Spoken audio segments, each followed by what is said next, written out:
Ini kan lumayan. Mobil Mercy ini komponennya banyak, ada jok, ada supiran, ada generator, ada ini dan sebagainya. Tapi juga ada pentil. Pentil ini jenis reganya mobil Mercy itu pentilnya paling reganya kira. Kamu jadi saya ketahui kan, ya tidak mungkin. Mobil Mercy masuk hotel berbintang ya pentilnya nggak masuk. Ini senang-senang orang alim, mulazamah, kumpul-kumpul, kalau orang soleh seneng tenanan ngaji melu lebih suatu ya katut mulai kan untuk syafaat. Kalau kopi komponen yang mahal tapi terpisah dari organnya mobil ya rasanya itu memang dia misalnya apalah pelek mahal, peleknya emas tapi yang ngambil di mobilnya ngebuatan di daerah mati. Orangnya berlian, otaknya bagus ini, tapi agak ngaji, agak marah-marah lah, ya bawa alam maksudnya besok, kan gitu. Tapi senajan pun ya duduk, ya, terlat mikirnya angel, ya kan. Tapi seneng kalau ngalim besok, duduk nih mahasiswa ini awal dari segala kebaikan. Jadi kita akan ngajak hadisnya kaitannya dengan hadis ahkam, hukum-hukum. Nanti kalau masalah fadil saya selipkan saja, karena ini Rasulullah setiap ada orang masuk Islam yang pertama diajarkan tentang sholat dan sholat itu benar isi. Dan masalah fadil, fadilah ini, keutamaan ini nanti akan saya selipkan. Ya. Sebenarnya hukum-hukumnya tahu dulu, nama itu benernya dulu benar. Nah, kalau kita itu hidup dalam kejahilan, padahal kita mudah datang kepada orang alim atau mengundang orang alim, maka jahilnya kita itu tidak dimaklum. Lain jenengan hidupnya di tengah hutan Amazon Afrika kan gitu. Umpama goblok ora sama Quran itu ora apa-apa. Karena untuk datang kepada orang alim atau mendatangkan orang alim itu susah. Maka barangkali ketidaktahuannya bisa dilakukan. Tapi hidup di tengah masyarakat seperti ini, datang kepada orang alim bisa, mendatangkan orang alim bisa, kok sampai nggak tahu, wah ini tidak dimaafkan. Kalau sedang mulia kalau jalan di jalan raya nggak pakai helm, ditilang polisi. Pak, helmnya mana? Helm itu apa toh Pak? Belum malah nggak tahu helm. SIM-nya mana? Lah SIM itu apa Pak? Lah itu wah repot. Apakah dengan tidak tahu helm, nggak tahu aturan lalu lintas, polisi memaafkan enggak, tetap hilang itu. Karena lah kamu orang mana sedang mulia, wah, jadi pakanan polisi nah gitu. Begitu juga kita hidup di tengah-tengah ada ustadz, ada orang alim, kok sampai kita tidak tahu hukum-hukumnya Allah, maka kebodohan kita tidak akan dimaafkan ya Allah. Ya kita niat belajar meskipun banyak hukum yang kita belum tahu, tapi niatnya belajar. Belum tahu, tapi mau belajar, maka mudah-mudahan yang belum kita tahu dimaafkan semuanya. Niatnya ke sana kok, niatnya ke sana. Ini kitab yang kita buat kajian Bulughul Maram. Mana Bulughul Maram itu sampainya tujuan ini sebuah doa. Kalau Jawa ngerti asma binaril jopo, nama itu untuk doa. Namanya Bulughul Maram. Semoga dari ini kita bisa sampai tujuan kita semuanya, cita-cita dunia akhirat tercapai semuanya. Ini ngaji meskipun tempat yang sederhana, tapi yang banggakan bukan tempatnya, tapi majelisnya. Jangan ini rata ucah toh, rata ucah. Rasulullah masjidnya terucah lagi. Karena belarak kurma, ini bal-balum ya kelasnya nak zaman sahabat terus mewah nih. Ini pasir, umpama Sayyidina Ali malah di arani Abu Turab, pun ya Abu Turab, tani wong sing gebel-gebul, karena kayak koilulah yang masjid lepasir, tani ya gebel-gebul. Akhirnya ya ora, terus lebih dari sekedar biasa sebenarnya. Bukan majelisnya, bukan tempatnya yang dipandang, tapi bagaimana isinya majelis itu yang Jadi perhitungan Allah makbul tidaknya itu di situ.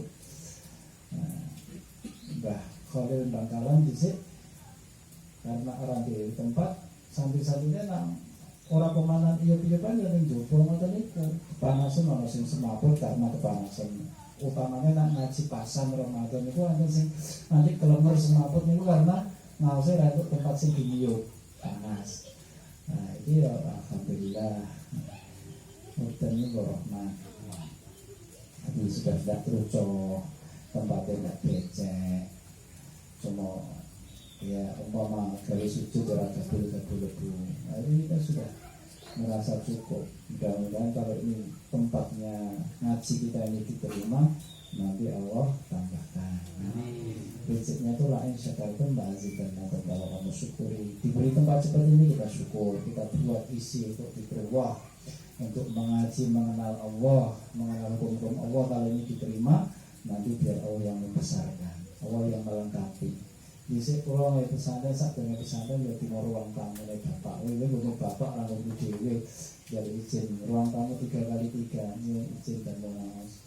Oh iya, izin sosial kamar terus Allah Ta'ala sing. Nah akhirnya saya gitu itu ya. Dulu berapa dari ruang tamu? Nah, kita juga gede, cucu juga gede sebenarnya lagi. Nah ini lebih dari apa yang dulu saya start awalnya. Dulu saya malah yuk ora bangun aku dhewe cek ngene wong tuwa, nah iki kan wis dhewe utang. Ora apa-apa, utangnya ora dilarang, sing penting nyarkan. Utang Rasulullah ya utang. Enggak apa-apa. Utang apa apik. Mulai ini jadi ngaji hadis itu nanti banyak ada istilah-istilah kapan-kapan kalau saya sempat tak bikinkan sekedar ilmu hadis tentang apa itu hadis sahih, mursal, hasan dan sebagainya istilah, tapi orang bahasa Arab langsung tak terjemahkan bahasa Indonesia supaya nanti tidak asing. Oh ini hadis sahih, hadis hasan, mursal, maudhu, ini gimana itu? Opo, sanad ki opo, matan hadis ki opo, rawi ki opo lah nanti. Tak ringkeskan, nak terlalu panjang lebar nanti yang malah jenengan mumet istilahnya. Tak kayak ringkeskan dan suwe-suwe kok kenal. Alon-alon pakai kelakon. Bismillahirrahmanirrahim. Bab ahkamil miyah. Bab menerangkan hukum-hukumnya air. An Abi Hurairah radhiyallahu anhu qala Rasulullah sallallahu alaihi wasallam fil bahri wa tahuru ma'uhu al-hillu maitatuhu akhrajahu al-arba'ah wa ibnu Abi Syaibah wa lahu wa ibnu Huzaimah wa Tirmidzi wa Rawi Malik wa Syafi'i wa Ahmad.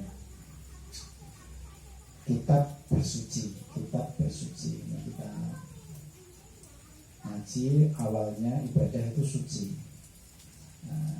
At-tahur miftahul ibadah. Bersuci itu kuncinya ibadah. Jadi sebelum kita melangkah pada bab ubudiyah, kita bahas tentang taharah dulu, bersucinya awalnya. Diriwayatkan dari Abu Hurairah radhiyallahu anhu, ia berkata Rasulullah sallallahu alaihi wasallam bersabda mengenai laut. Rasulullah sabdakan laut itu suci airnya, halal pantainya. Laut itu suci airnya, halal bangkainya. Aspek wurud, aspek berlakunya hadis itu sebelum Rasulullah sabdakan. Jadi ada beberapa kelompok sahabat yang dia ini jadi nelayan, cari ikan di lautan. Mereka hanya membawa perbekalan air yang terbatas, sedikit. Air yang tawar itu hanya sedikit. Namanya nelayan kadang kan harus berhari-hari di tengah laut. Maka ketika air persediaan tinggal sedikit, sementara itu persediaan hanya untuk minum, mereka ini Arab sholat itu. Arab sholat kan kudune wulu, yang diketahui mereka sholat itu ya harus suci, suci badannya, pakaiannya, tempatnya. Nah ini kita untuk bersuci pakai wudu, air yang kita bawa sedikit. Mereka mengadu terus pokoknya saiki opo sing isone teko wudu banyu laut dhisik. Sesuk nak tekan Madinah taklet Rasulullah. Ini penting. Jadi nak tidak tahu sesuatu kaitannya dengan amal, kita datang pada orang lain tanya, pokoknya ngaji. Sahabat ya begitu. Ini wong jenenge nelayan iki berarti di keluarga, wis di tanggungan apa kok yo cek ngaji katanya. Kok saiki pokoknya karena tidak memungkinkan tanya secara langsung, kita istirahat dulu piye kok dene banyu teko wudu banyu laut sih. Nanti kita tanyakan hukumnya. Maka setelah bertemu Rasulullah, mereka tanya, ya Rasulullah, inna narkabil bahra wa nahmilu ma'al qalil minal ma'. Ya Rasulullah, kami ini berlabuh di lautan, kami membawa sedikit persediaan air. Kalau kami berwudu dengannya, kami akan kehausan. Apakah boleh kami berwudu dengan menggunakan air laut? Nah, gitu. Kami membawa air tawar hanya sedikit, dan itu hanya persediaan untuk minum. Kalau kami pakai untuk wudu, kami kehausan. Tidak mungkin juga minum air laut. Nah, tapi kalau kami tidak gunakan air tersebut untuk berwudu, lah kami wudunya gimana? Maka apakah boleh kiranya kami berwudu dengan menggunakan air laut? Airnya kan asin, dan laut itu mereka ketahui, laut itu kan opo wae mlebu laut atau dari kalian-kalian ini bermalahnya ke laut ono batang ono gini, lah apakah suci? Lagian juga rasanya kayak gitu. Maka Rasulullah sampaikan huwa at-tahuru ma'u. Laut itu suci airnya, halal bangkainya. Yang ditanyakan tentang air, hukumnya air laut, tapi Rasul jawab dua. Karena terkait laut kuwi suci airnya, halal bangkainya. Tentang bangkai laut tidak ditanyakan, tapi ini terkait. Yang namanya bangkai itu hewan yang mati tanpa sembelih, namanya bangkai. Kalau disembelih namanya dzabihah, istilah bahasa Arabnya. Nah, secara umum hewan-hewan yang mati tanpa sembelih itu kan bangkai, haram dimakan. Innama harrama alaikum maitata wa dama. Maitah semuanya haram. Nah, tapi Rasul memberi hukum tentang maitah di lautan. Hewan-hewan yang hidupnya di laut, kalaupun dia mati tanpa disembelih, maka halal. Nah, saya kira melayang gerok terinya sok keranjang kudu beli, Pak, lengar beli. Oh ya, masya Allah, ya entek maksudnya ini kan gitu. Lah, hewan yang hidupnya murni di laut, bukan amfibi, bukan yang bisa bertahan lama di darat, tapi memang di laut hidupnya, kalaupun di darat tidak lama dia akan mati, maka itu halal dan tidak perlu disembelih. Umpama tidak disembelih tetap halal. Meskipun bentuknya ya boh anjing laut, singa laut, kuda laut, ular laut, opo wae lah. Sing penting ora kapal laut. Nah, kapal laut ki atos maksudnya. Nah itu halal kabeh, tanpa disembelih halal. Gitu. Di sini juga pelajaran bahwa memberikan jawaban lebih daripada apa yang dinanyakan itu boleh, kalau itu terkait dengan faedah yang ditanyakan. Karena ini singkat, hukumnya banyu laut ya dijawab, tapi ditambah ngerti. Oh, kepada wong ning laut ki ora mau masalah banyu, juga panganan. Umpama nelayan harus berbulan-bulan di laut, terus iwake di kopi es, kan otomatis mati.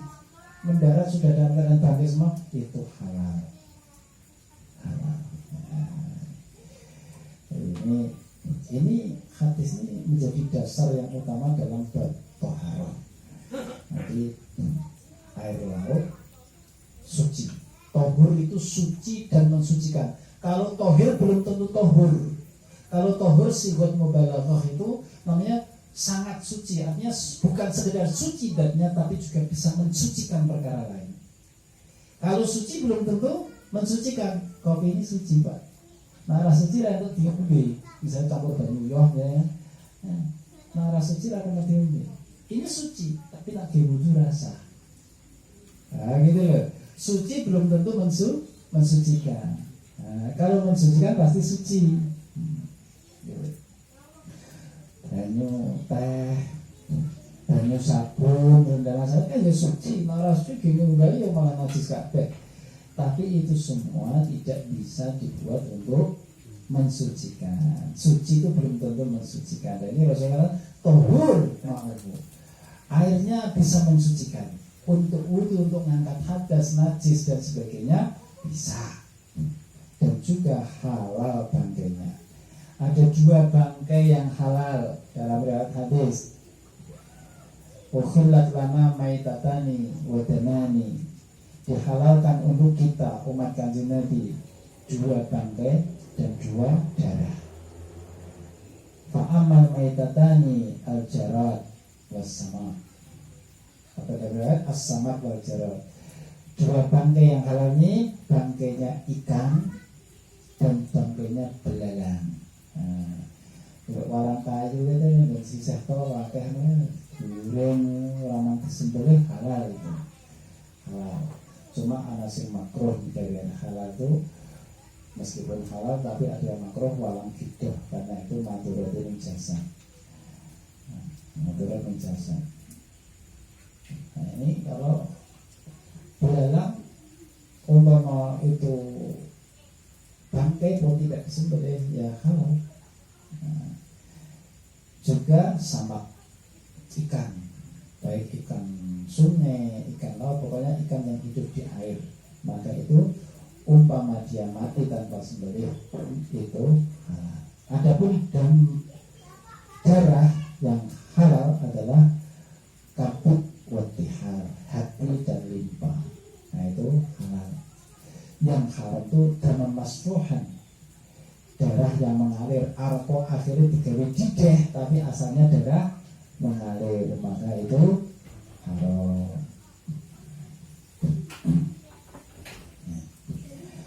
Dari hadis ini kita bisa ambil pelajaran yang pertama, kita diminta supaya bertanya kepada orang alim manakala kita tidak tahu hukum sesuatu. Seperti sahabat tadi, arep wudu tapi banyune kayak ngene.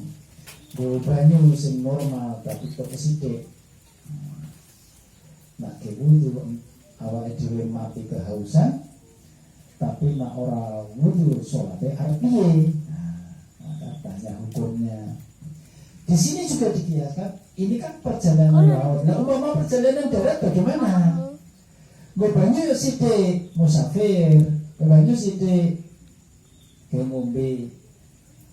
Banyune persediaan tinggal sedikit, mau waktu sholat tidak ada air kecuali air bekal ini tadi. Nak ke wudu nanti kehausan. Nah orang itu jauh piye, orang banyu, iki mau orang banyu laut iso wudu.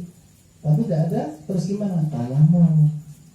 Karena wujudnya air saat itu dengan kedua dianggap tidak ada, karena wujudnya air itu digunakan untuk minum. Kalau digunakan minum kok nanti kalau digunakan wudhu nanti minumnya malah keteteran, kehausan, malah mengancam nyawa, maka diganti saja wudhunya dengan tayamum. Nah banyu bisa diganti nganggo lebu sing suci tayamum. Nek nak sing melayang nyawane jero piye gantine apa? Pokoke ning bumi. Maka menjaga kesehatan lebih diutamakan. Maka dalam kondisi itu nak banyune kok sithik tok.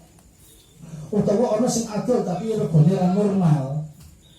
Banyu seliter mobil itu misalnya seliternya ada cukup seliter 50.000 ya ngeplak batok ngono kuwi. Nah, kuwi wujuduhu keadaan wujudnya dianggap tidak ada. Maka saat seperti itu, keterbatasan air seperti itu, kita boleh tayamum, tidak harus wudu. Bahkan bisa jadi haram wudu pakai air saat itu. Yang pertama, jadi nak orang ngerti apa tak kok, jangan memaksakan akalnya. Wah kira-kira ini lah tak kira-kira. Wah Ta'ala kan maha tahu. Lui rahmatullahi. Yang kedua, boleh kita melakukan safar, termasuk safar yang bahaya kayak apa itu lengkung lautan itu kan bahaya. meskipun itu bukan dalam rangka jihad fisabilillah. Yang penting orang maksiat gitu. Ini kan dalam rangka mencari nafkah, itu juga bagian dari agama. Kalau niatnya agama maka boleh. Nah, boleh. Safar minum diwae, yang penting tujuannya ramah maksiat boleh. Kemudian takutnya terjadi kehausan karena keterbatasan air, boleh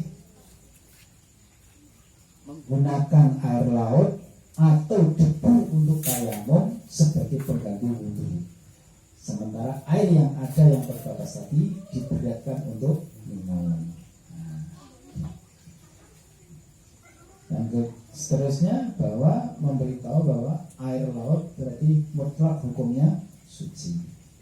Mbok kencing bareng wong sak negara ning laut ki ora dadake laut iki najis.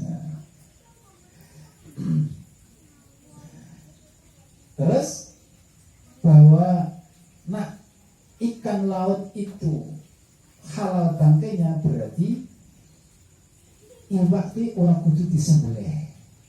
Iwak ini ora kudu disembelih. Untuk halalnya itu tidak harus disembelih. Umpama mati, umpama linganu lele itu diketuk gawa ditekel kulune blak atau berapok gawa montul cepat ora apa-apa. Kuwi tetap halal. Nah, masalah taine ngene iwak kuwi tetap najis iwak-iwak sing gedhe umume ditokke. Meskipun itu dagingnya halal, tapi ning kono kuwi ana najis berupa tai sing akeh, kecuali menurut ahli urufnya itu menyulitkan, maka dimakfu. Teri beda di teri yo anu to Pak. Wah yo entek wektune cucu. Nah, itu meskipun ada tainya digoreng tambah gurih halal. Yang nak tahu soal digoreng sak taine yo ora kena. Jadi al-masyaqqah tajlibut taisir, sesuatu yang menyulitkan menarik hukum kemudahan. Jadi sepenting cara iwak ini ora kudu dibeleh, wis teko halal. Nek tak itu akeh yo dibedati. Aja teko dinano. Dan halal makan bangkainya ikan-ikan di lautan, meskipun wujudnya bukan ikan tapi bentuk-bentuk yang lain seperti kuda laut, singa laut. Kalau memang dia itu murni hewan yang hidupnya di air, maka bentuknya apa wae tetap halal. Meskipun anjing tapi anjing laut. Nah, misalnya